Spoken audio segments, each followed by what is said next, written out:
Goeiemôre gemeente.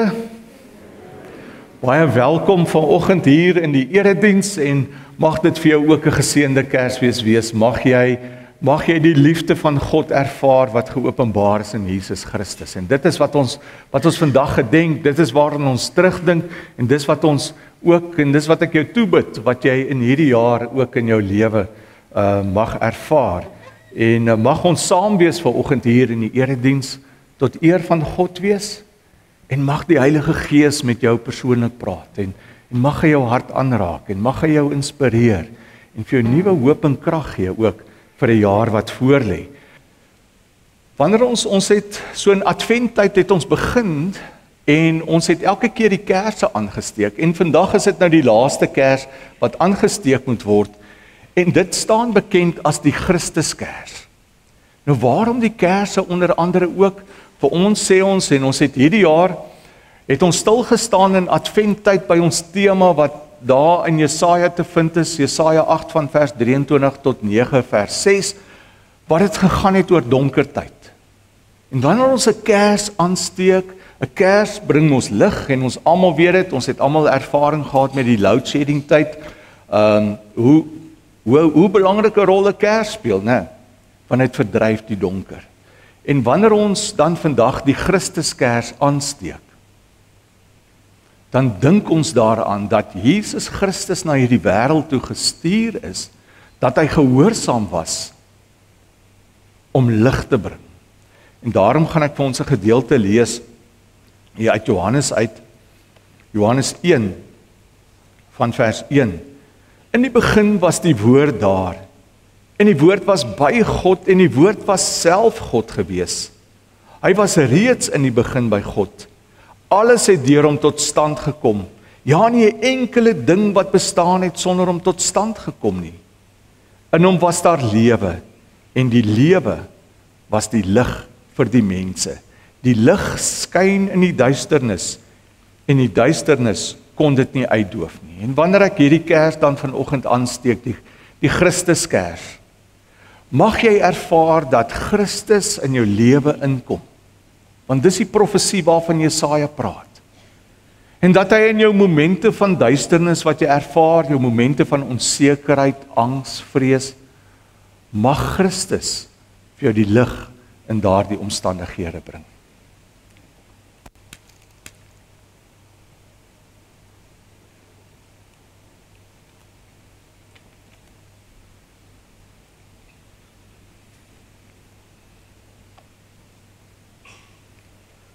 Kom ons word vir 'n paar oomblikke stil net, dan gee ek jou kans om met die Here te praat, en dan sing ons, terwyl ons net so sit, 'n lied saam. Ek lees vir ons 'n gedeelte uit Matteus 1, daarvan vers 20. Terwyl hy dit in gedagte gehad het, het daar 'n engel van die Here in 'n droom aan hom verskyn en gesê: Josef, seun van Dawid, moenie bang wees om met Maria te trou nie, want wat in haar verwek is, kom van die Heilige Gees. Sy sal 'n seun in die wêreld bring, en jy moet hom Jesus noem, want dit is hy wat sy volk van hulle sonde sal verlos. En dis met hierdie woorde wat ek jou vanoggend groet in die naam van die Vader, wat vir Jesus gestuur het, die almagtige God. En ek groet jou in die naam van Jesus Christus, wat die gestuurde is, wat in hierdie wêreld gekom het, wat vir ons die Vader se hart kom wys het, en ek groet jou in die naam van die Heilige Gees, wat dit wat Jesus kom doen het, om dit vir ons 'n realiteit te maak. Kom ons staan, en dan gaan ons die Here loof en prys met 'n lied, en ons het nou so lekker gesing, ek wou eintlik nou nog 'n lied sing, so. Het is wonderlik om hier voor te staan en te hoor, hoe elkeen van ons die Here se naam loof en prys en groot maak, en mag jy vandag, want Kerstyd is ons maar 'n baie sentimentele tyd. Ons sit met baie emosies hier rondom ons, né? Verlange na geliefdes wat nie meer daar is nie. Omstandighede is dalk moeilik in hierdie tyd. Maar mag jy vandag net die liefde van die Here ervaar. Mag hy dit wat hy beloof het om Jesus te stuur as die ewige Vader, mag jy dit ervaar vandag en mag hy jou hart vashou. Mag hy net vir jou vrede kom gee en mag jy vervul word met sy liefde. En dit doen die Heilige Gees wat in ons is. En ons bid dat dit vandag die geval sal wees ook. Ek gaan vir ons lees, so as jy Bybel saamgebring het, die teks gaan ook op die bord verskyn. Ek gaan vir ons lees daar uit Jesaja 8 van vers 23 tot 9 vers 6. Dit is vir die adventtyd, is dit ons teks wat ons ook hanteer as gemeente. Kom ons word vir 'n paar oomblikke stil en dan bid ons en vra dat die Here ook vandag homself deur die woord aan ons sal openbaar. Vader, baie dankie dat ons in hierdie dag die menswording kan vier, kan terugdink daaraan, met die volle realiteit daarvan. Dat U dit alles kom doen het ter wille van ons, omdat U ons ongelooflik lief het. En dankie dat ons vandag hier sit, saam met familie, saam met medegelowiges, om U te loof en te prys. Want Here, U liefde het eers na ons toe gekom. Ons kon dit nooit verdien nie, maar U het dit net gedoen en uitgereik na ons toe, want dis wie U is en ons loof en prys U daarvoor. En as ons vandag op hierdie Kersdag dan hier is in die gemeente, hier in Nelspruit, dan wil ons geestesoë en ore oopmaak, sodat ons U woord kan hoor, sodat ons U inspraak vanoggend in ons lewens kan ervaar. En ek bid Heilige Gees vir elkeen wat hier is, vir elkeen wat na die boodskap luister ook, dat U lewens kom verander. Dat die harte aanraak vanoggend. Dat U die lig sal wees in ons duisternis. In Jesus naam bid ons dit. Amen. Jesaja 8 daarvan vers 23 af. Maar in die land waar daar duisternis is, sal daar nie langer donkerte wees nie. In die verlede het die Here die gebiede Zebulon en Naftali verneder. Maar in die toekoms sal hy die pad na die see van Galilea toe, die Jordaanstreek en die gebied van die heidene in ere herstel. Die volk wat in donkerte geleef het 'n groot lig gesien. Oor die wat in die donker land was, het 'n lig geskyn. U het die wat nie meer 'n nasie was nie, baie gemaak. Hulle blydskap groot gemaak. Hulle het hulle in U teenwoordigheid verbly, soos mense wat bly is in die oestyd, soos hulle juig wanneer hulle die buit verdeel. Soos die dag toe Midian verslaan is, het U die juk verbreek wat op die volk gedruk het. Die stok waarmee hulle geslaan is, waarmee hulle verdryf is. Elke soldaat skoen wat in die oorlog gebruik is, en elke uniform wat met bloed bevlek is, sal verbrand word, deur die vuur verteer word. Vir ons is 'n seun gebore, aan ons is 'n seun gegee. Hy sal heers en hy sal genoem word, wonderbare raadsman, magtige God, ewige Vader, vredevors. Sy heerskappy sal uitbrei, en hy sal vir altyd vrede en voorspoed bring. Hy sal op die troon van Dawid sit, en oor sy koninkryk regeer. Hy sal die koninkryk vestig en in stand hou deur reg en geregtigheid, van nou af en vir altyd. Daarvoor sal die onverdeelde trou van die Here die Almagtige sorg. En vanoggend gaan ons stil staan by die gedeelte wat sê, ewige Vader, dat hy ons ewige Vader is. As ek vir jou sou sê, woorde het krag, dan sal jy sekerlik met my saamstem dat daar krag in woorde is, dat woorde maar meer kan wees as dit net wat ek spreek. Maar die interessante vir my altyd is, as ek doopgesprek het, En ek vra vir die ouers, waar kom hierdie kind se naam vandaan? Dan is daar altyd een of ander mooi verduideliking, of dis 'n bloot 'n familienaam wat oorgedra word na die volgende generasie toe, of daar's een of ander besondere betekenis aan die naam. So wanneer ek 'n naam uitspreek, is dit baie keer meer as net daardie woorde. Daar's 'n karakter vervat daarin. Daar's baie keer emosie wat daarin vervat is. As 'n mens gaan kyk daar, ek weet altyd seker die interessante ouens is daar in die Noord-Kaap of in die Kaap ook. As daardie boere, hulle gee vir mekaar ook so 'n bietjie byname. Jy weet, dit is Piet van so en so of ietsie, en ons sien dit ook in die Bybel. So daar's altyd iets gekoppel aan 'n naam. As ons dink aan die naam Jesus Christus, dan is daar autoriteit in daardie naam. In die naam Jesus die Christus, as ons dit noem, dan sidder die geesteswêreld.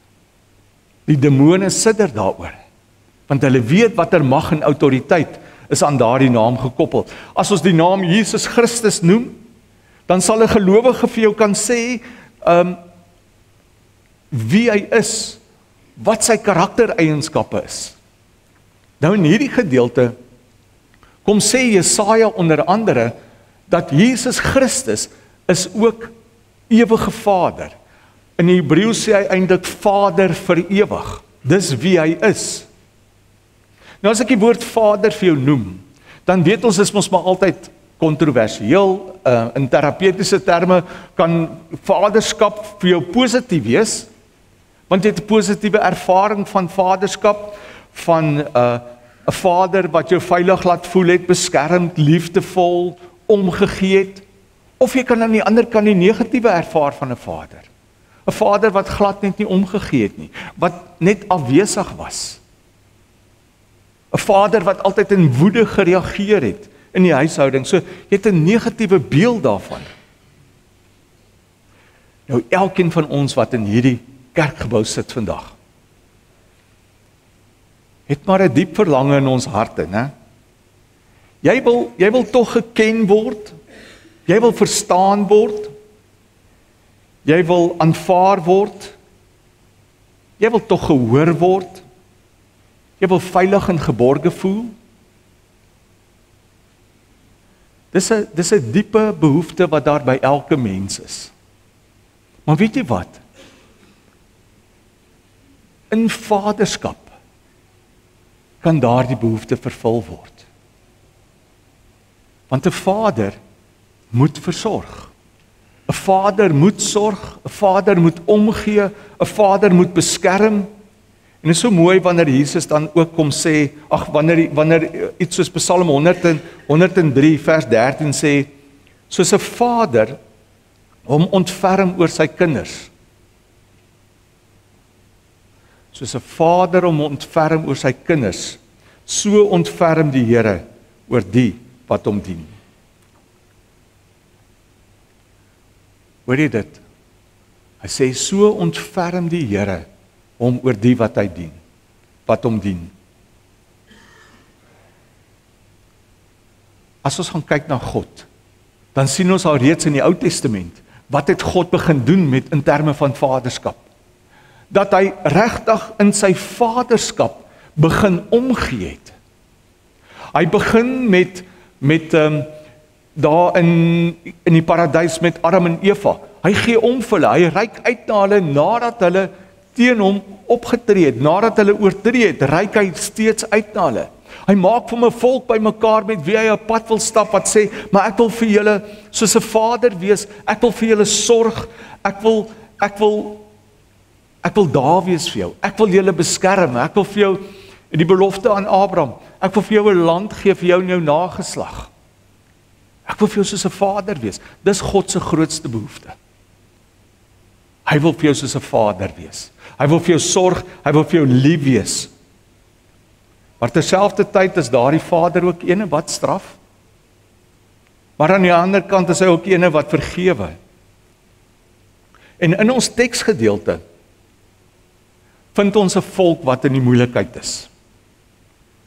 'n volk, soos die teks sê, is in duisternis gehul. So hulle is in die moeilikheid, want hulle was ongehoorsaam aan hulle Vader, aan die Here. Ongehoorsaam, hulle luister nie, hulle volg hulle eie koppe, hulle aanbid ander afgode, hulle stel nie die Here eerste, soos wat hy vir hulle gevra het, stel my eerste nie. En dit bring hulle by 'n diep donker plek. Eindelik in 'n modderpoel bring dit hulle. En daar waar hulle kop onderste bo loop, kom die Here en weet jy wat? Sy vaderhart kom na vore. En hy sien sy kinders wat in moeilikheid is. En hy sê op die ouende, al het hulle anderste opgetree teenoor my. Ek kan hulle nie so los nie. Ek kan nie sien dat hulle verlore gaan nie. En as jy jouself kan indink hoe die Vader dan net op hulle afkyk en sê, weet jy wat, ek wil graag iets doen aan julle omstandighede. Ek wil kom en ek wil julle omstandighede weer verander. En dan gebruik hy 'n ou soos Jesaja wat 'n profesie bring, wat sê, ek gaan julle omstandighede verander. En dan sê hy, weet jy, ek gaan nie, julle ervaar my ver, ek gaan naby kom. Ek gaan Immanuel word vir julle. Ek gaan God by julle wees, ek gaan God met julle wees, maar meer, ek gaan my hartklop vir julle kom wys. Ek kom wys my hartklop vir julle.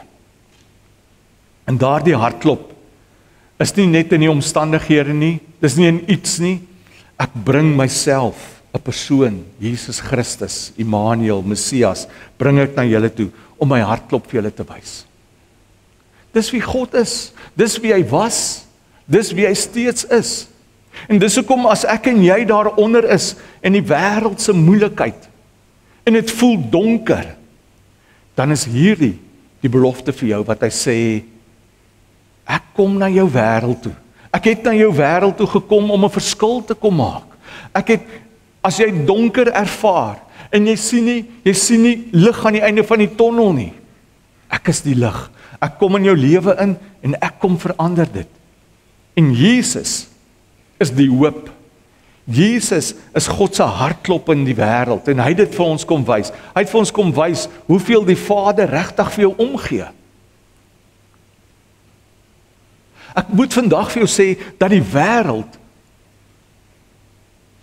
soos wat hulle altyd sê, voel vere vir jou. Die wêreld sal jou gebruik, en die wêreld sal jou uitspoeg. Want aan wie behoort die wêreld? Die owerste van die wêreld, in Efesiërs 2 sê, dat die duiwel in beheer is van hierdie wêreld. Daarom is ek en jy nie 'n vriend van hierdie wêreld nie. Daarom is die wêreld in vyandskap met jou. Daarom wil die wêreld jou in duisternis hul. Dat jy anders te begin kyk na God. Dat jy begin vra, maar waar is God se liefde? Is hy hierdie liefdevolle God? Hy is, hy sal altyd bly. Dis wat die wêreld wil doen. Maar God wil vir jou kom wys, in Jesus, wie hy is, sy vaderskap. En weet jy wat is die wonder van dit? As ons na hierdie teksgedeelte kyk, hy sê, ek stuur iemand na hierdie wêreld toe. Hy sê vir daardie mense, daardie Israeliete, ek stuur iemand. Hy's wonderbare raadsman. Hy's magtige God. Hy's Vader vir ewig, ewige Vader, hy's vredevors. Soos klomp verskillende karaktereienskappe wat hy aan Jesus Christus koppel. Maar vir ons vandag, hy sê hy's Vader vir ewig. En as ons sê, Jesus kom wys vir ons die Vader se hartklop, die Vader se hart, is die Vader wat liefdevol wil wees, dan sê hy, dis vir ewig. Die Vader het jou lief, al het jy verkeerd opgetree. Die Vader bly vir jou lief, al het jy gesondig. Die Vader bly vir jou lief, al speel jy in die modder rond. Maar onthou net, hy het jou so lief, dat hy jou nie daar wil los nie. Dat hy jou nie in die donker wil los nie, van die wêreld, dat hy jou in die modder wil los nie. So lief het hy jou. Dat hy jou daar wil uithaal weer. Dat hy die lig wil bring in jou lewe, 'n verskil wil maak in jou lewe. En Jesus kom wys dit vir ons, toe hy in hierdie wêreld was. Wat hy sê, ek sal ewig Vader wees, want hy sê ook, ek gaan julle nie wees agterlaat nie. As ek teruggaan na die Vader toe, dan stuur ek iemand anders te. Ek stuur die Heilige Gees om julle te begelei, om saam met julle te wees. In die wêreld ervaar ons verlies. Maar van die Vader se liefde hoef jy nooit daardie verlies te ervaar nie. Hy is altyd by ons. So wat kom doen Jesus? Hy kom wys vir ons die Vader se hart. Hy is eintlik die venster daar na die Vader se hart toe. En op hierdie Kersdag, wat doen ons? Ons dink terug aan Jesus wat gebore is. Jesus wat mens kom word het. Maar in daardie krib was hy alreeds die ewige Vader ook. Dis die karaktereienskappe wat alreeds in hom was. En soos wat hy opgegroei het, het dit na vore gekom. Kom ek vat jou gou na 'n gedeelte toe, 'n baie bekende gedeelte, Lukas 15. Die verlore seun. Om vir jou net die Vader se hart te wys. Daardie seun het verkeerd opgetree. Hy wou nou alreeds, terwyl sy pa geleef het, wou hy die erfdeel gehad het. En sy pa was baie lief vir hom. Sy pa het hom maar laat begaan, sodat hy daardie erfdeel kan kry. Maar hy gebruik dit nie ten goeie nie, ten goede nie. Hy gaan misbruik die erfdeel. Dit wat sy vader vir hom gegee het, uit liefde, misbruik hy. Is dit nie maar baie keer soos ons nie? Die Vader is vir ons goed. Die Here is vir ons goed. Maar dan gaan ons en ons leef in hierdie wêreld en ons begin naderhand vergeet van wie en wat hy is en wat hy vir ons gedoen het. En ons begin op ons eie aangewese raak. Ons maak vir ons klomp goed by mekaar wat vir ons sekerheid gee in hierdie wêreld. En ons vergeet dat alles behoort, Psalm 24, alles behoort aan die Vader. Dis maar net vir ons geleen. En dan kort voor lank, dan bevind ons onsself ook, soos daardie verlore seun, daar tussen die varke, in die duisternis, in die modder. Dis waar ons baie keer bevind, in moeilikheid. Dis hier. Maar terwyl die seun hier is, besig met sy eie dinge, besig is met die wêreldse dinge, terwyl ek en jy ook baie keer besig is met die wêreldse dinge, weet jy wat? Dan is God hierdie kant. En God kyk heeltyd, sy oë is die heeltyd op jou. Die Vader se oë was die heeltyd op die uitkyk vir sy seun. Wanneer? Watter dag kom sy seun net weer terug, daar in die pad afgestap, na die huis toe, terug na die Vaderhuis toe.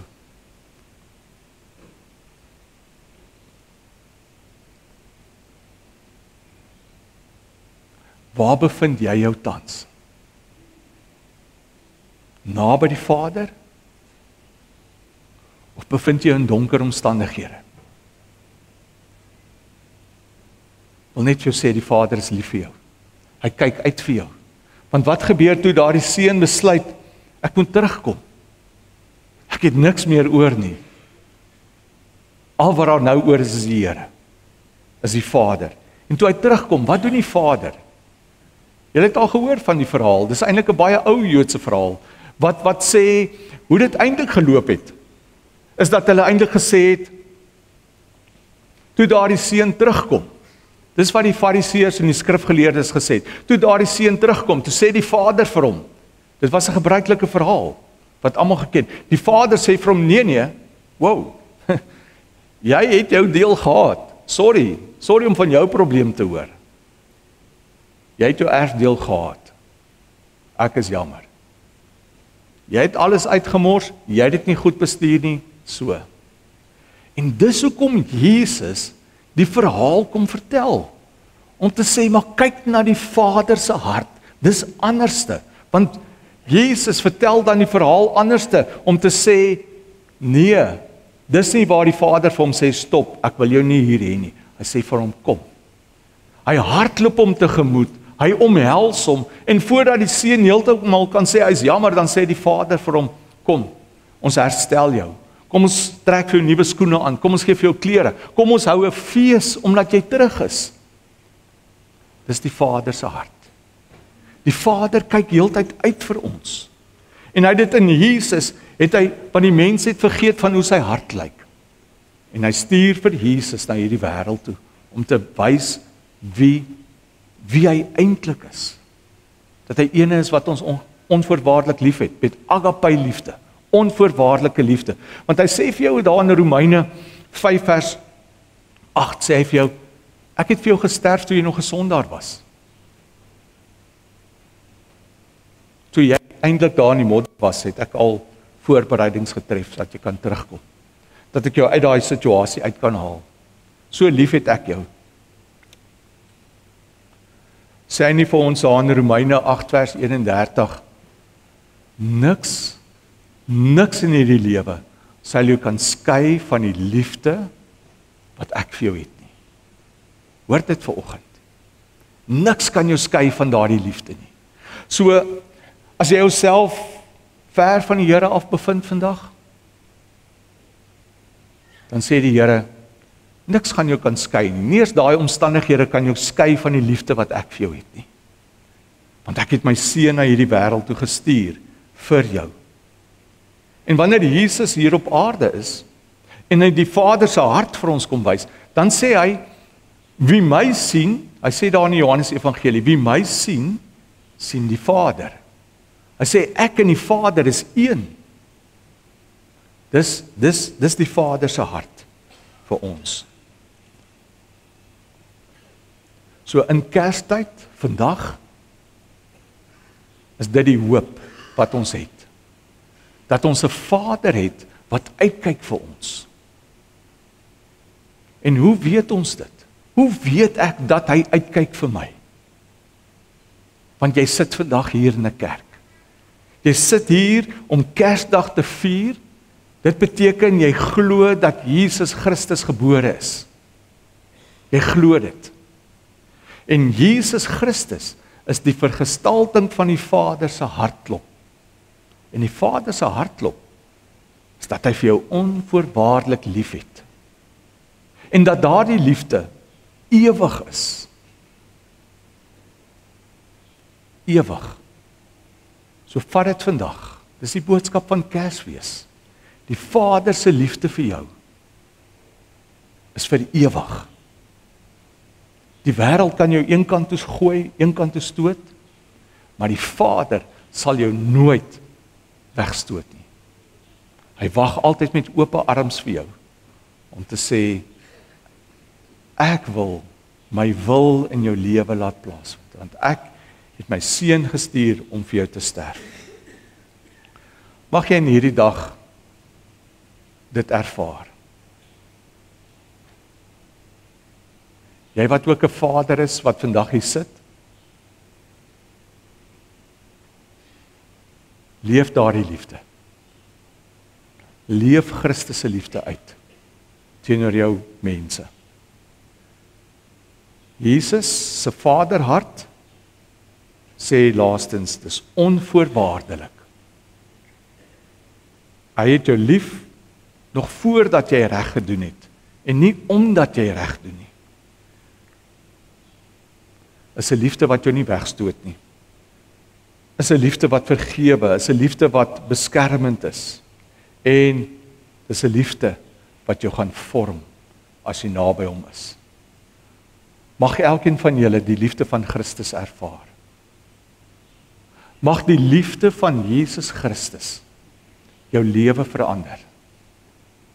Sodat jy ook daardie liefde wat hy in jou plaas, jou so verander, dat jy ander mense sal aanraak daardeur.